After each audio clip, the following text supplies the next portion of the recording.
پشتی که هولندای برنامه میتینگین وزیرین ترکیه بطال کرد، آلوزیا دنابر هر دو آلیان در روز به روز زیاده دبه. سروکمار ترکیه رجب طایب اردوغان و چندین جارا هلوست هولندای به گوتنین تند رخنه دکه.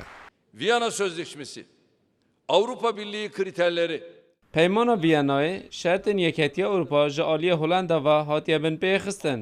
هلندای مافن مروان، مافن جنان، رامان آزادی جی بن پیکریه. اف دولتن پشگیری دادن هلندای جی سوج دارن. آلمانیا دبیجه ام پشگیری هلندای دکین. ام تازه دزانین تو جداهی دناوبر آودانینه. اوی مناز بکن. بلبورینان اوه چارسر نابید. پشتی بریار هولندا آلیگرین حکومت ترکیه لبر دری کنسولخانه و بالیسخانه هولندا یا ترکیه کومبون و دولت هولندا پروتستو کردن. ده همان دمدجه حملاتین ترکیه یل هولندا ج کومبون و نرازوبین خوانی سر زمان. بردف که حکومت ترکیه نومان قورتولموجه د داخویانه خواه دای چاپمنی ترکیه ده bal سر کریان قومی کشاند.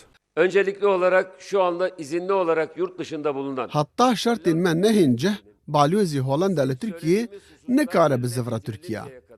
حتی هولندا کریارین کری تلافی نکه امتکالین دیپلماسی دیگلوان بریوه نابن. قریزک گله کور لحوله هیا دوی بین اسکرنو صدماویجی هولندا هیا. و چندین روزه بابت سرکیه چاپمنی ترکیه آلوزیا دنابر ترکیه و هولندایه.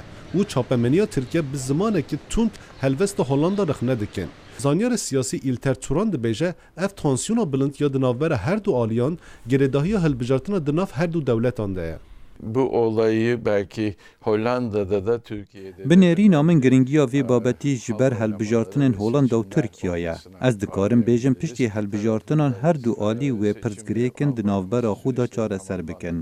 Ev bûyerên wiha bandorê li ser têkiliyên Tirkiye û Yeketiya Ewropa çê dike û lawaz dike. Wekû min gotî girêdahiya van alûziyan bi helbijartinan re heye. تانسیون سیاسی یا دنابر هر دو آلیانده هند است گلک بلنده و گوری شیروکران پشتی هلبجارتنا اف تانسیونی کمتر ببه لپرسک نها پیش دکه گلا پشتی هلبجارتنا تکیلین ترکیه و یکیتی اروپای چاوه چه به و اف پرس یه دمکنیز ده بنده برسوان به